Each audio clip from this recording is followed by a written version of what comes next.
What is going on, YouTube people? Neo Cards and Comics here. Today for a little PC mail day. That's right. Spent probably just a little definitely like just over like probably $2,100 on this stuff, and it is all PC stuff. It kind of goes back to what I was talking about the other day, where some things are popping up that don't typically pop up. Now, two of these cards are smaller. They're pretty readily available, but they came up for really good deals, at least compared to what stuff used to go for. And I just said, screw it. I'm just go ahead and grabbing them. And then one of them, a bulk of that $2,100 is all one card. And that was one that you just don't see pop up very often. And I saw it and was like, yeah, I'm going to need to pull the trigger on that one. So let's kind of take these in order, and then we'll kind of run some stuff down here. First up, snagged this one on in one of the Marvel Facebook groups. Someone put up a lot of different random stuff, and there was a card in there that I had been chasing for. Chasing is not the right word. They've been available. I could go find one, but this was just at a much stronger price, better deal than I had typically seen. That is the 2017 Fleer Ultra Spider-Gwen bronze PMG. I'd never had the bronze. I have the red right there, and I have the patterned over there, but I never had the bronze. So the pattern is unnumbered. That's the achievement one. The red is out of 99, and then the bronze is out of 199. So snag this. I think I got this. I didn't buy this long ago. I'm trying to like not fall as behind on mail day stuff. I think I got this for like 150, give or take, which is a pretty solid deal for one of these. I don't know if I'm going to send this in for grading or not. This will probably be one of the ones, like, I'll hold on to it raw for a while, and then if I need the card to fill out an order or something, maybe send it in. The only reason why I even kind of want to is because my other two are slabbed. I have the red in a PSA 7 and the pattern in a PSA 8. If you know anything about PMGs, they are ridiculously tough grades. My best guess on this one would be an 8.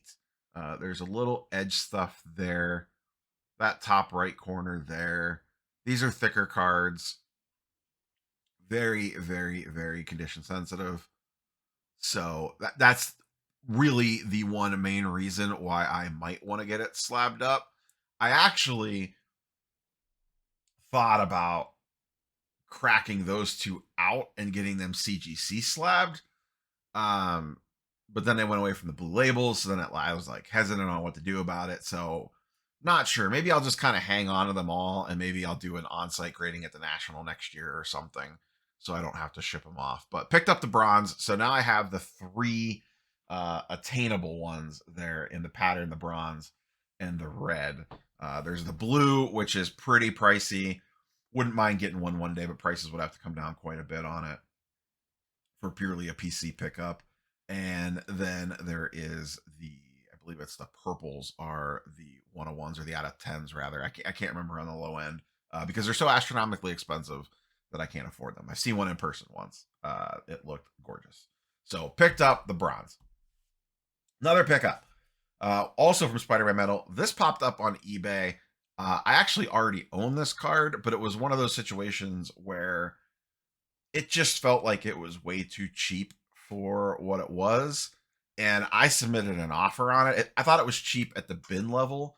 And then I submitted an offer on it that was even lower, and they accepted. So it's the pink FX out of Spider-Man Metal, the high series. So this is the image from the cover, first appearance cover. This is numbered out of 75, and you can see it's already CGC graded in an 8.5. So not the craziest grade, but once again, these are pretty condition sensitive. These are thinner cards, but they still have the PMG-like surface on them. So this got put on eBay for $100. Buy it now, which, like I said, already kind of felt like a pretty good deal. And then I submitted an offer. I think I submitted an offer of either like 80 or 85, maybe. And they accepted. And I was like, okay, for that price, I'll own two of them. Gwen stuff is always really good trade bait. You know, I have this card in a CGC 9 already. So now I have the 8.5 as trade bait, or I am more than happy just to kind of hold on to it. And then I have the low series as well in a 9.5. So I have all three of these. So feeling pretty good about that. I have the high series red, or I'm sorry, the low series red in that card as well. I am still missing the high series red PMG. There's one on eBay that I keep looking at. And then also the light blues. There are turquoise ones. There's two of those that I am missing to kind of finish off the Spider-Man Metal Gwen stuff. So fun pickup there. And then last but not least, you might have saw it. I didn't realize it was laying there off camera. I picked up a pretty big one for the Star Wars Stellar PC. This is we'll run through it at the end of the video here. My Star Wars Stellar collection is getting pretty. I mean, it was already pretty nice, but it's getting. This is another nice little layer on top. This went up on eBay the other day for $17.99. Bin, no best offer, just bin only. And I checked comps. When I first saw it, I follow the Stellar stuff very closely, so I have a pretty good idea. Like if a price gets posted on something, if it is in the realm of like, oh, that's way overpriced, that's way underpriced, or that's about right. My initial gut on seeing this was that's probably about right. So I looked. This character's other autographs sell in that range, anywhere from 1,600 all the way up to 2K, kind of depending on the card and whatnot. If it was just a base level card, I might have let this one slide or just kind of said, you know what, I'll hold off. But the particular parallel on this one is one of the most sought after Stellar parallels that there is. And the auto was pretty clean. It's not like 100% perfect, but it's pretty damn good. And this particular actor does not always have the cleanest autos, at least on Stellar. From the other ones that I've seen, they could be very streaky, and this one wasn't too bad. And like I said, it looked gorgeous with the card itself. So what are we talking about here? Ian McGregor, Obi-Wan Kenobi, Star Wars Stellar Auto, and it is the blue parallel. You can see the blue background. Stellar, the parallels are the background color. The bases are just like a plain white or gray, and then they have different parallels on the back. The blue is numbered out of 25. It's not so much the numbering on the blues that make them very sought after. It is that most, if not all, Stellar is signed in blue ink. And this, they just look really good. They are very aesthetically pleasing. I don't want to go with the color match reach, but you know how I am about aesthetics on cards. Things like this, as dumb as it sounds, do matter a little tiny bit. And I'll give a little close up on the auto here. So you can see, you know, it streaks a little bit there at the tail end, but overall, it is not too bad. You look at some of his autos, and in some of these long lines here, it can get a little streaky on it. This one doesn't really have that on it. Like I said, it kind of tails off there on the first part of his name, but generally speaking, this is one of his cleaner autos that I have seen out of Stellar. So this was a pretty big one. This one was on the list, but it wasn't like I need to go out and get this right away. But it was one that I have wanted for quite a while. And when it popped up at a pretty fair price, especially for this parallel, because normally, like I said, the blues would sell for more than the bases were going for. And there were very recent sales of this, even with the downturn in card prices. There was pretty recent sales of this card in lesser parallels for around that same price. I think this was up for maybe 6 to 8 hours before I smacked the bin on it. I went back and forth on it, and I was like, screw it. The thing with couple things here. The thing with Stellar is they're not making it anymore. It is a retired set. It is an extremely high end product. It is probably the highest end Star Wars product, at least in modern terms, in regards to what it was. A case of Stellar was, I think, like $15,000 or $20,000. So the autos command a massive premium. There is a huge collector base behind it. They are all on card autos, with the exception of a very few. And there are, I think, 4 or 5 years of Stellar to chase. So there's not really any more Stellar autos coming to market. A lot of the modern Star Wars products, in regards to character autos, are sticker autos, not on card. That's a trend that Topps has been going for with Star Wars products for a while now. Is that everything is transitioning over towards stickers. Still some on card stuff, but they're trickier to find. So to have a nice, clean Ian McGregor Obi-Wan Kenobi auto from Stellar, knock this one out. This is one of the more expensive ones in Stellar out there. Feel pretty good about that. So the list is on high end autos from Stellar. The list of things that I need is getting pretty low. There's Carrie Fisher and Mark Hamill. They are sticker autos. Those are two of the ones that are sticker autos, and they are very expensive. They don't pop up very often, and even for sticker autos, they could get pretty pricey. There is Padme is very expensive. Samuel L. Jackson is very expensive. Natalie Portman and Samuel L. Jackson are two very pricey ones because they were only in, I believe, Samuel L. Jackson was only in 1 year Stellar. Natalie Portman was in 2 years of Stellar, I believe. Both those are very, very pricey. Amelia Clark, from her role in Han Solo, was very expensive, or is very expensive. Not this level, because people want her as their Game of Thrones character, but it's still pretty pricey. Those are really the big ones. The next one on my list, and I've come close a couple different times now, is Hayden Christensen. There's a couple different versions of it. There's one of him in Vader. There's one of him as Anakin. I prefer the one as Anakin versus Vader. I think of James Earl Jones when I think of Vader, not Hayden Christensen. So that's probably the next one on my list. Those go for $400 to $700 probably. They used to be a little bit less, but they got a bump from Ahsoka.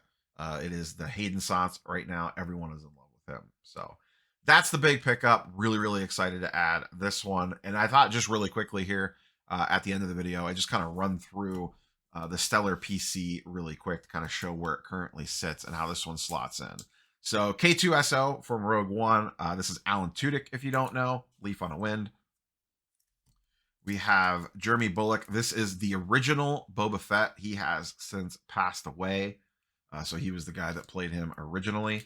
The legendary Billy D. Williams as Lando Calrissian. This is from 2017 Stellar, like the Tudyk. This is my favorite year. I think this design is chef's kiss, just on point. This is just the base out of 40. But I love this year. I would love a Harrison Ford from this year. It's him aiming the pistol out. Looks great. Very expensive. 2017s do not come up very often for any characters because they are so popular. But we got that one. This is a fun one. A little bit more expensive one for kind of a random character. This is Seventh Sister. She's from Star Wars Rebels. She was in one season, not like a major character or anything, but the voice actress for this was Sarah Michelle Gellar. So this is a Sarah Michelle Gellar autograph. Her husband also starred in that show, Freddie Prinze Jr., so I'm assuming that's how she probably snuck into that role for a season. But this one, once again, she was only in 1 year of Stellar. It's a popular actress, even though the character is just kind of whatever. So pick that one up at the National, actually. One of my favorite ones, the Felicity Jones, Jyn Erso from Rogue One. I absolutely love Rogue One. She has two. She's in 2017 and 2022, which is the last year of Stellar. The problem is 2022 Stellar, the design was not great. It's got a big triangle on it. The characters are kind of popping out of the triangle. It looks very modern-y, and a lot of people do not like it, myself included. I try to stay away from that set as much as possible. So her 2017 autos actually go for a pretty big premium over her 2022s because of simply the card design. But I absolutely love Rogue One. I have watched that movie maybe more than any other Star Wars movie. Another really, really nice looking one. This is from, I believe this is 2018. This is the 2018 set. I'm sorry, 2019. This is 2019. Ashley Eckstein as Ahsoka Tano, voice actress for Ahsoka Tano. Love the design of this set as well. Very, very clean with like the painting like background. I like the way the characters kind of fade into it. This is just the base as well out of 40. So even the base cards of these look really, really good for most of these. So really, really like that one. And love, love, love the Ashley Eckstein Ahsoka Tano autograph. The way she incorporates both names together, very clean. You can tell she takes her time on it. Love that one. Another national pickup. This is the Rosario Dawson Ahsoka Tano blue. Once again, this is the 2022 design. You can kind of see what I was talking about there. The way they design the card, the character doesn't pop out as much. There's like a lot going on with these weird triangles and this crossbar thing. Even this one, like in the blue, it's nice because it matches up a little bit there, but it's just, I don't know, they just don't hit the same in my opinion. The problem is this is the only year that she's in Stellar. So if you want a Rosario Dawson Ahsoka autograph, this is the only year that she is in. So this one's out of 25 as well. But happy to pick this one up. Once again, she's only in 1 year. These do not pop up very often, and these go for a pretty decent chunk of change. Last two. My most expensive one, as crazy as it sounds, the Pedro Pascal go for a massive, massive premium. There are a few reasons behind that. One, he does not sign that much. It is very tricky to get his signature. This is the green out of 20. I picked this up years ago for $1,500-$1,600. Maybe it was 1,800, somewhere in that range. I don't remember. I have to check my spreadsheet. Got us a great deal on this at the time. It was a good deal, and since then these have exploded. Last of Us have made this go crazy. Subsequent seasons have made this go crazy. The lack of him signing has made this go crazy, especially for on-card autos. I had a shot at a blue of these at one point in time, and I kicked myself every day for not buying it. It was like $2,000. I already had this one, and it was like, do I really need to duplicate it? No, I don't. The blue looks stunning in this. It's the same design as the Obi-Wan. So imagine all this green being blue with the blue pen. It looks so good. And I passed on it and immediately regretted it. I mean, just to have that one, I could have let this one go even for what I paid for, and I would have been perfectly happy because I got such a good deal on this one. And then prices exploded on them. I think the last sale of a Pedro Stellar auto was like a base at 3,500 or something like that. So his stuff is just insanely priced right now. But one of my favorite cards in my entire collection. One of the most difficult. I chased this card for longer than any other card I think I've ever bought. It took me, when I made up my mind that I wanted one, it took me a year to track one down. Because there are only, let's see, there's 40 base, 25 blues, 20 greens, and then you get into the really short print stuff. So there's maybe 90 of these altogether. I forget the exact amount off the top of my head, but there's definitely less than 100 total Pedro on-card autos from Stellar. And then last but not least, probably the favorite card in my entire collection, not just Stellar collection, just collection period. The Harrison Ford as Han Solo on card from, this is the 2019, I believe, Stellar. I was pretty picky on this one. This took me about 9 or 10 months to find this. This year's version of that card, I do not like that much. He is wearing the poncho from Return of the Jedi, the camo poncho. It just does not look that great. 2017 is a fantastic image. It's him with the gun pointing it at the camera. Looks great. This version, I think it's this version. Or no, it's not this version. It is, I don't think I have one of that year. There's the year that he has the poncho on, and then there's another year where he has the gun in his hand. So there was 3 out of the 5 years of Stellar that I like the image, and the other 2 I did not. He's in 2022. I don't like that card design. And then one of the other years he's in that Jedi poncho. So it's kind of limited numbers, and this is another one. Harrison Ford on-card autos as Han Solo specifically do not pop up very often. I think I got this one for a couple grand. Harrison Ford autos, you can get like a Leaf sticker auto for like $500. You put him on a card as Harrison Ford or as Han Solo, and it completely changes the math on this stuff. So one of my favorite cards that I own. Love the image on this one. Empire Strikes Back. Just I love that he has the pistol in his hand. I love the little look on his face. Love this card. So that is where the Stellar PC currently sits. Probably slot the Obi-Wan in kind of right there above the Pedro and right after the Ahsoka. But that is all I have for you boys and girls. Thanks for the trip down memory lane there on the old PC stuff. Catch you on the next one. Peace.